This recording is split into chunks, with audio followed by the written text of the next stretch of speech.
अनोखी कथा चैनल में आप सभी भक्तजनों का स्वागत है। हरे रामा हरे कृष्णा कृष्णा कृष्णा हरे हरे। एक राम गीता अद्भुत प्राण रामायण के अंतर्गत भी प्राप्त होती है। वहाँ इसका विस्तार अध्याय 11 से अध्याय 14 तक है। सीता हरण के पश्चात ऋषमुख पर्वत पर विराजमान भगवान श्री राम हनुमान जी के द्वारा जिज्ञासा करने पर अपने तात्विक स्वरूप का जो उन्हें उपदेश देते हैं वही राम गीता के नाम से विख्यात है। इसी के साथ ही इसमें सांख्य योग एवं वेदांत तत्व का प्रतिपादन करने के बाद भक्ति योग का विवेचन किया गया। अंतिम अध्याय में भगवान ने अपनी विभूतियों का प्रभावी वर्णन किया है। इस राम गीता को यहाँ हम आप सभी भक्तजनों को सुनाएंगे। पुरुषोत्तम श्री राम ने अपने भक्त हनुमान से कहा, हे वत्स हनुमान, तुम मेरे भक्त हो, अतः जो तुमने पूछा है उसे मैं बता रहा हूँ।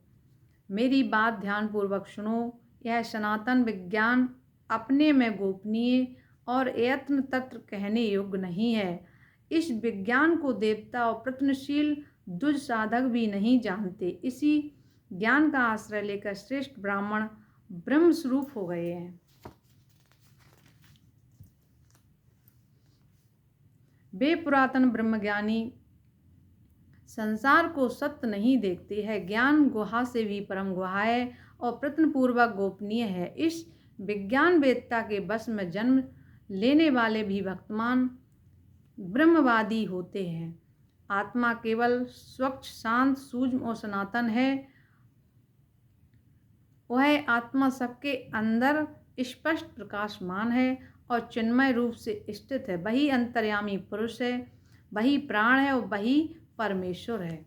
वह कालाग्नि है, वही अव्यक्त है और श्रुति शब्द प्रमाण से उसका ज्ञान कराती है। संसार की उत्पत्ति और लय उसी में होता है। वह सर्वसमर्थ मायावी अपनी माया से अनेक रूप शरीर धारण करता है।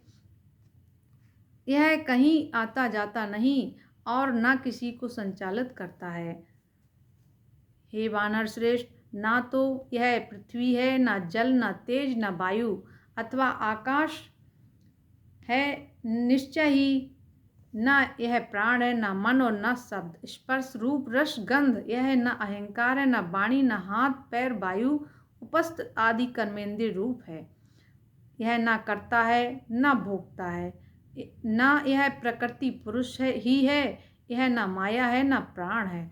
यह यथार्थ में शुद्ध चैतन्य मात्र है। जैसे प्रकाश और अंधकार का परस्पर संबंध संभव नहीं होता, उसी प्रकार परमात्मा और सांसारिक प्रपंच का भी परस्पर संबंध संभव नहीं है। जैसे संसार में वृक्ष और उसकी छाया ये दो भिन्न पदार्थ हैं, उसी प्रकार परमात्मा और प्रपंच परस्पर सर्वदा भिन्न है। यदि आत्मा स्वभावतः मलिन, अस्वस्थ और विकारवान हो तो उसकी मुक्ति सैकड़ों जन्मों में भी संभव नहीं है। किंतु जीवन मुक्त मुनिजन तो अपनी आत्मा को यथार्थता विकारहीन, दुख रहित, अव्यय और आनंद स्वरूप देखते हैं। मैं करता हूँ, सुखी दुखी, दुबला मोटा हूँ, इस प्रकार जो भाव बनता है उसे अहंकार के संबंध से लोग आत्मा पर आरोपित कर लेते हैं। वेद के तत्वज्ञ उस अनुस्वर भोक्ता को सर्वत्र व्याप्त जानकर उस साक्षी आत्मा को प्रकृति से परे कहते हैं। इसलिए सभी देहधारियों के लिए यह संसार अज्ञान मूलक ही है। प्रकृति के संसर्ग से अज्ञान के कारण यह संसार अन्यथा प्रतीत होता है। आत्मा तो नित्य है, जागृत, स्वयं प्रकाश, सर्वत्र व्याप्त परम पुरुष है। अहंकार के अज्ञान के कारण यह जीव अपने को कर्ता मान बैठता है।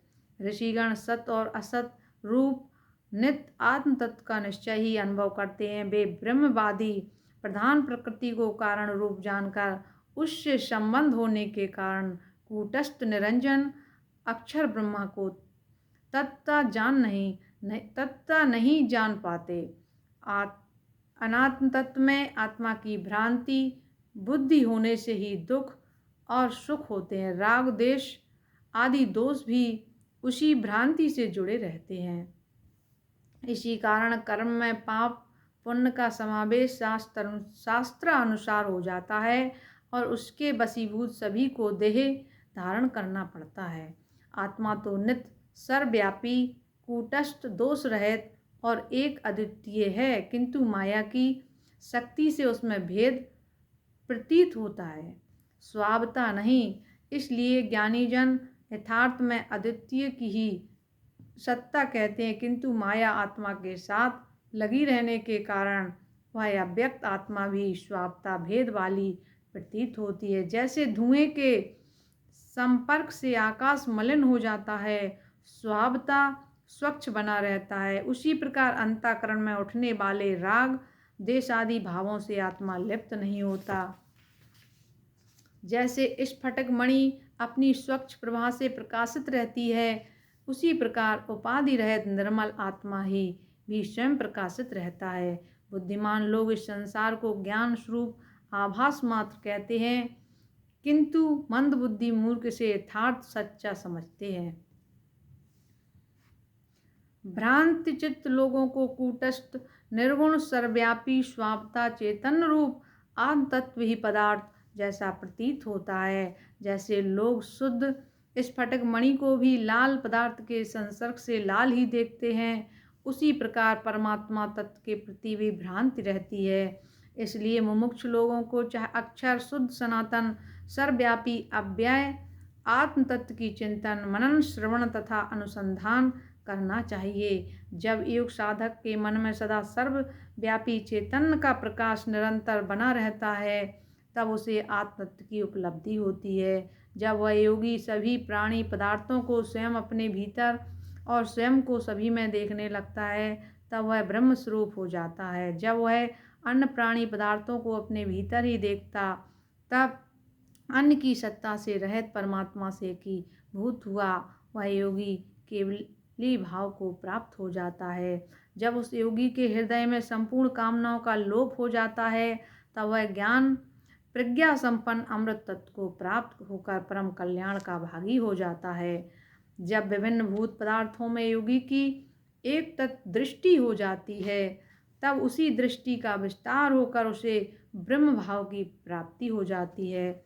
जब वह योगी यथार्थ रूप में केवल आत्मा के अस्तित्व को देखने लगता है और संपूर्ण ब्रह्मा जगत को माया मात्र जान लेता है, तब उसे परम शांति प्राप्त होती है। जब उसे जन्म, बुढ़ापा, दुख, रोग आदि की एकमात्र औषधि ब्रह्म ज्ञान की प्राप्ति हो जाती है, तब वह योगी साक्षात शिव स्वरूप हो जाता है। जैसे संसार के विभिन्न नदियों और नद सागर में जाकर एक रूप हो जाते, उसी प्रकार आत्मा उस अक्षर निष्कल परमा तत्व में मिलकर एक हो जाता है। इसलिए यथार्थ में ज्ञान ही सत्ता है, ना तो प्रपंच की और न सृष्टि की कोई स्थिति है। संसार में अज्ञान से ज्ञान ढका रहता है, इस कारण लोगों में मोह उत्पन्न हो जाता है। वह ज्ञान निर्मल, सूर्य, निर्विकल्प और अविनाशी है। शेष सभी दृश्यमान प्रपंच अज्ञान मात्र है, मूल सत्ता ज्ञान की ही है, ऐसा मेरा मत है। मैंने यह उन्मत्त सांख्य रूप परम ज्ञान तुम्हें बताया है। यह समस्त वेदांत का सार है। इसमें एक निष्ठ चित्त वृत्ति होना ही योग है। योग से ज्ञान की प्राप्ति होती है और ज्ञान से योग परिपुष्ट होता है। योग और ज्ञान से युक्त साधक के लिए कुछ भी अप्राप्त नहीं रहता। जिस परम पद को योगी जन प्राप्त करते हैं, ज्ञानी भी वही प्राप्त करते हैं। जो योग और सांख्य को एक रूप देखते हैं, वे ही तत्व ज्ञानी हैं। श्री राम जी बोले, हे वत्स, अन्य दिखावटी योगी जन तो धन संपत्ति में आसक्त चित्त वाले होते हैं और वे उसी में नष्ट हो जाते हैं। श्रुति का कथन है कि आत्मा की एकता का बोध ही वास्तव में प्राय परमपद है। ज्ञान योग से युक्त साधक देहांत होने पर उस सर्वव्यापी दिव्य महान अचल परमेश्वर परमपद को प्राप्त करते हैं। मैं अव्यक्त आत्मा हूँ, मैं मायापति परमेश्वर हूँ, मैं सर्वव्यापी और सबकी आत्मा हूँ, ऐसा सभी शास्त्रों में कहा गया है। मैं ही संपूर्ण कामनाओं, रसों, गंध आदि विषयों का परम आधार, अजर अमर अंतर्यामी सनातन और सर्वत्र हाथ पैरों से स्थित आत्मस्वरूप हूँ। बिना हाथ पैरों वाला होकर भी मैं शीघ्रगामी हूँ और सब कुछ ग्रहण करता हूँ। सबके हृदय में रहता हूँ। मैं बिना आँखों के देख सकता हूँ और बिना कान के सुन सकता हूँ। मैं यह सब जानता हूँ, मुझे कोई नहीं जानता। तत्वदर्शी मुझे एकमात्र महान पुरुष सत्ता कहते हैं। मैं निर्गुण निर्मल स्वरूप और उत्तम ऐश्वर्य को देवता भी नहीं जान पाते, क्योंकि वे मेरी माया से मोहित रहते हैं। मेरा जो सर्वव्यापी परम गुहा अव्यय स्वरूप है, उसी में तत्वदर्शी योगी जन सामुज मुक्ति प्राप्त करके प्रविष्टित होते हैं। जिन्हें यह विश्वव्यापी माया नहीं छूती, वे योगी जन परम पवित्र निर्वाण पद को मेरे साथ प्राप्त करते हैं। उनका 100 करोड़ कल्पों में भी पुनर्जन्म नहीं होता। हे वत्स, मेरी प्रसन्नता से तुम्हें यह ज्ञान प्राप्त हुआ है। यही वेदों का भी अनुशासन है। हे हनुमान, सांख्य योग का आश्रयभूत यह विज्ञान जो मैंने कहा, उसे कभी अपुत्र, अशिष्ट और अयोगी को पात को भी नहीं बताना चाहिए। पुनः प्रवचन करते हुए श्री राम ने कहा, हे द्विजश्रेष्ठ, मुझ अव्यक्त से काल की उत्पत्ति है, उससे प्रधान नामक तत्व और परम पुरुष की, उन्हीं से यह सारी सृष्टि उत्पन्न हुई है। इसलिए मैं ही सारा संसार हूँ। मेरा हाथ पैर सब ओर हैं और मेरी आँखें, सिर तथा मुख सर्वत्र व्याप्त है। उस परमात्मा के कान सभी ओर हैं, वह सबको व्याप्त करके स्थित है। वही सभी इंद्रियों और गुणों का प्रकाशक है, किंतु सभी इंद्रियों से परे है। वह सभी का आधार, स्थिर, आनंद स्वरूप, अव्यक्त और अद्वितीय है। उसकी कोई उपमा नहीं है और वह किसी प्रमाण से ज्ञात नहीं हो सकता। वह निर्कल्प, निराभास, सर्वप्रकाशक, परम अमृत, सर्वथा अभिन्न किंतु भिन्न, आधारवान, शाश्वत, ध्रुव और अव्यय है। वह निर्गुण और परमाकाश रूप है। विद्वान उसके ज्ञान की अधिकारी हैं। वह सभी भूत प्राणियों में आत्मा है और वही बाहर भीतर उसके परे है भी विद्यमान है। वह सर्वव्यापी, शांत, ज्ञानात्मा परमेश्वर मैं हूँ। अव्यक्त रूप वाले मेरे द्वारा यह सारा संसार व्याप्त है। सभी प्राणी पदार्थ मुझ में स्थित हैं। जो यह जानता है वही वेदज्ञ है, प्रधान है। प्रकृति और पुरुष जीवात्मा है। ये दो तत्व कहे गए हैं। दोनों का परम संयोजक अनादि काल बताया गया है। ये तीनों अनादि और अनंत तत्व अव्यक्त आत्मा में स्थित रहते हैं। तदात्मम होकर भी उससे भिन्न होने वाला स्वरूप मेरा ही जानो। महत्व तत्व से लेकर विशेष पर्यंत इस संपूर्ण जगत की सृष्टि उसी से होती है। सभी देहधारियों को मोहित करने वाली प्रकृति कही गई है। पुरुष उस प्रकृति में स्थित हुआ प्राकृत गुणों का उपभोग करता है। अहंकार से अलग होने के कारण वह 25वां तत्व कहलाता है। प्रकृति का प्रथम विकार महत तत्व कहा जाता है। विज्ञान से विज्ञान शक्ति का और उससे अहंकार की उत्पत्ति होती है। महत आत्मा एक ही है और उसी को अहंकार कहा जाता है। वही जीव है, वही अनायास अंतरात्मा नाम से तत्व ज्ञानों द्वारा कहा जाता है।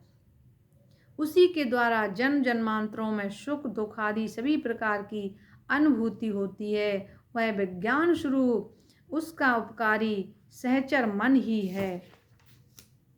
उसके आवेग से ही पुरुष को इस संसार की प्राप्ति होती है। वह आवेग दीर्घ काल तक प्रकृति का संग करने के कारण हो जाता है। काल ही सभी प्राणी पदार्थों का सृजन करता है और वही सृष्टि का संहार भी करता है। सभी काल के वशीभूत रहते हैं। काल किसी के बस में नहीं होता। वही सनातन सबके भीतर प्रवेश करके सब नियंत्रण करता है। वही भगवान प्राण सर्वज्ञ और परम पुरुष कहा जाता है। विज्ञजनों द्वारा मन को सभी इंद्रियों से परे कहा गया है। मन से परे अहंकार और अहंकार से परे महत तत्व, महत तत्व से परे अव्यक्त और उससे परे पुरुष कहे जाते हैं। पुरुष से परे भगवान प्राण हैं। उन्हीं का विस्तार है सारा जगत है। प्राण से परे आकाश और आकाश से परे मैं अग्नि रूपी परमेश्वर हूँ। वह परमेश्वर मेरे सर्वव्यापी, शांत और ज्ञान स्वरूप ही हूँ। मुझसे परे कुछ नहीं है। मुझसे जानकर जीव मुक्त हो जाता है।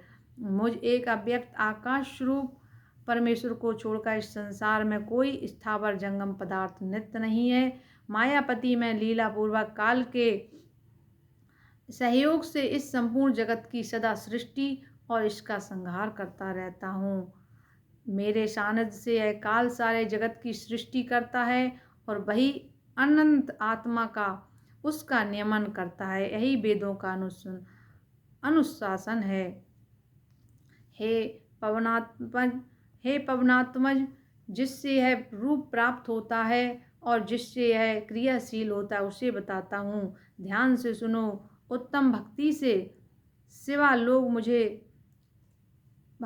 सिवा लोग मुझे तप दान या यज्ञ आदि से नहीं जान सकते। हे वानर श्रेष्ठ, मैं सर्वव्यापी ही सब प्राणियों के अंतर में स्थित रहता हूँ। मुझ सर्व साक्षी को लोग नहीं जान पाते। जिसके भीतर है सब कुछ और जो इसके सबके भीतर है वह सर्वत्र व्याप्त है। सर्वनियंता सबका पोषक मैं हूँ।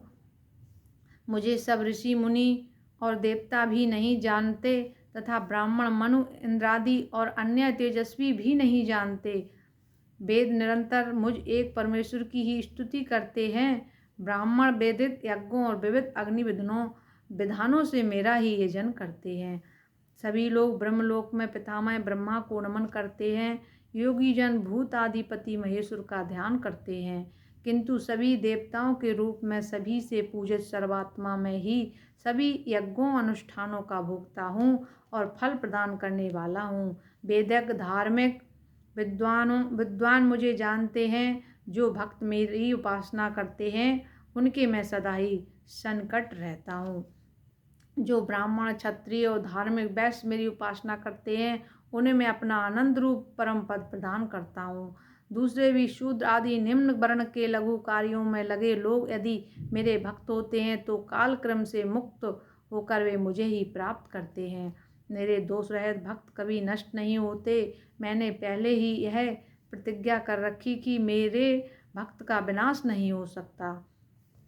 जो मूर्ख मेरे भक्त की निंदा करता है वह मुझे परमेश्वर का निंदक है, और जो आदरपूर्वक उसकी पूजा करता है वह सदा मेरी ही पूजा करता है। जो भक्त मेरी आराधना के भाव पात्र पुष्प फल या जल मुझे अर्पित करता है वह सदा ही मेरा प्रिय भक्त है। मैंने ही सृष्टि के प्रारंभ में परमेष्टि ब्रह्मा को प्रतिष्ठित कर अपने मुख से निकले समस्त वेद उन्हें दिए थे। मैं ही समस्त योगियों का सनातन गुरु हूँ। धार्मिक लोगों का मैं ही संरक्षण करता हूँ और विरोधी दुष्टों का संहारक हूँ। मैं ही समस्त योगियों का संसार से मुक्त करता हूँ।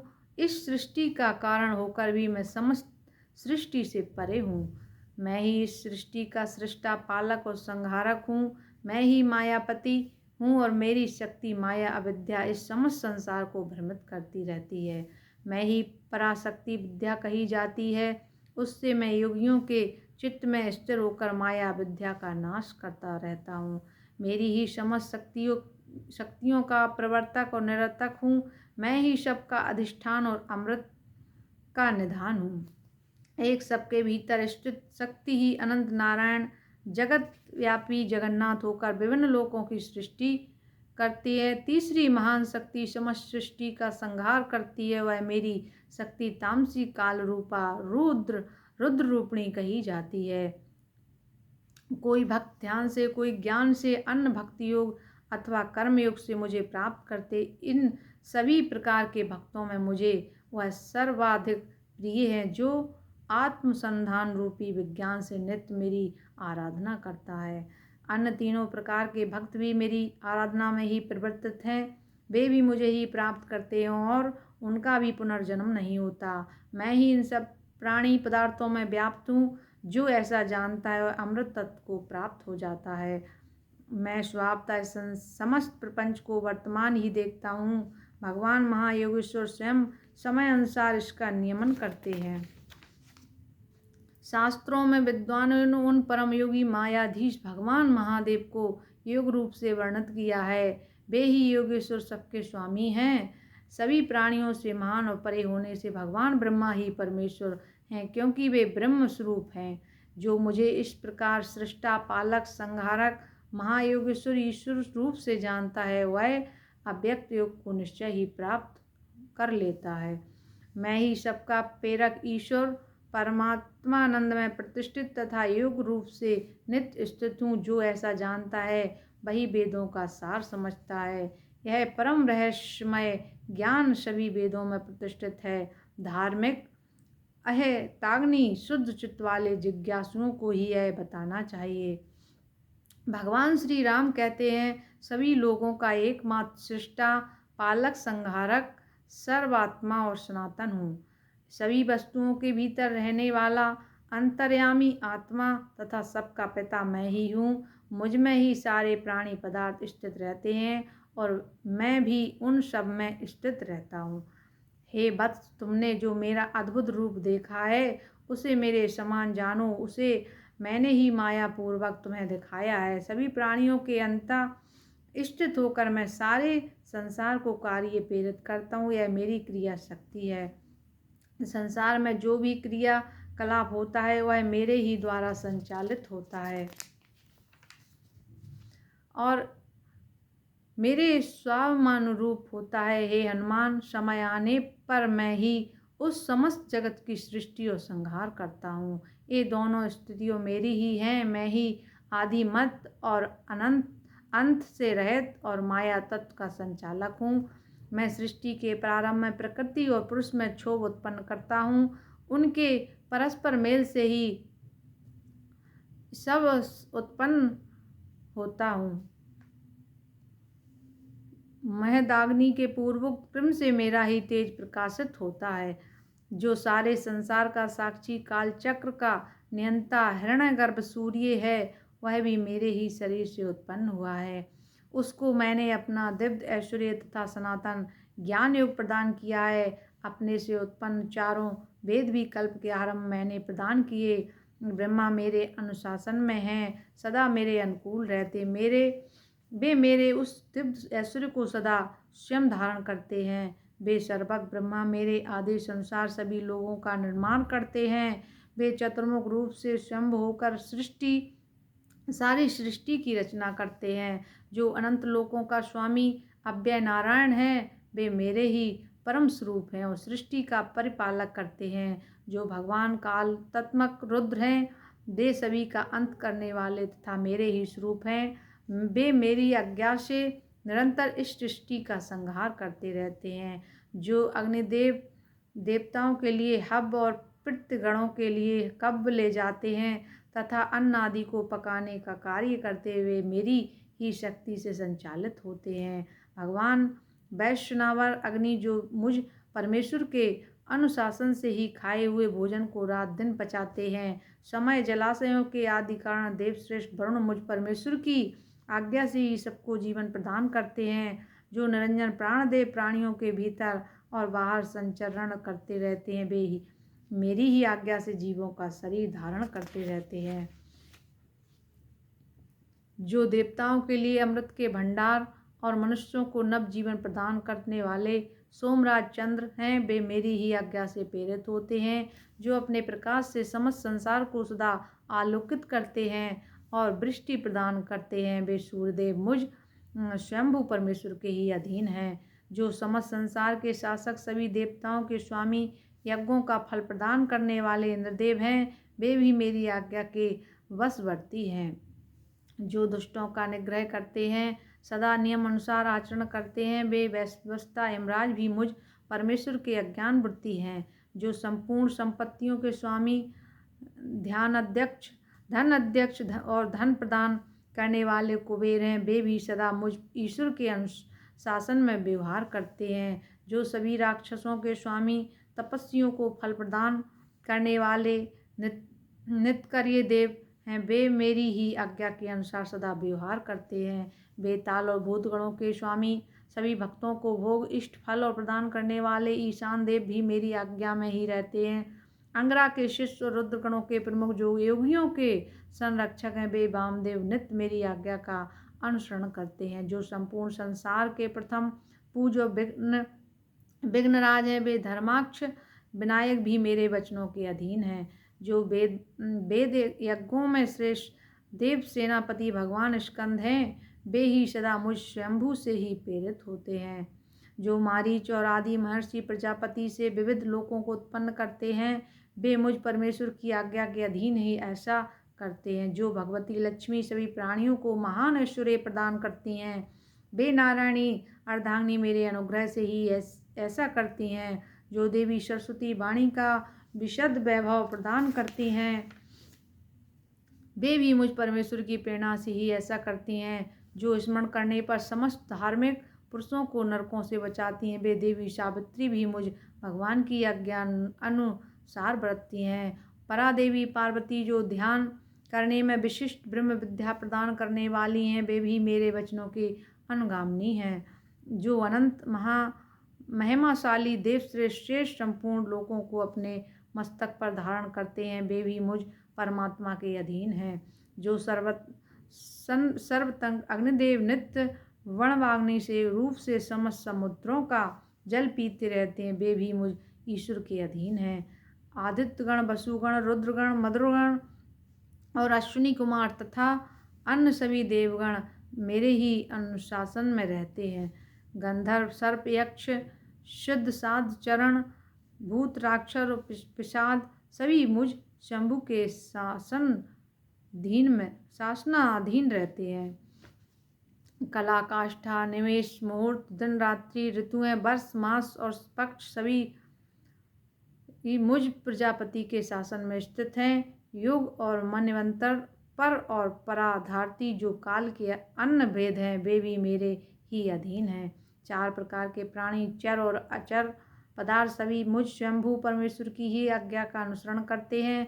सभी लोग और भुवन तथा ब्रह्मांड मुझ परमात्मा तत्वदेव की ही आज्ञा में रहते हैं।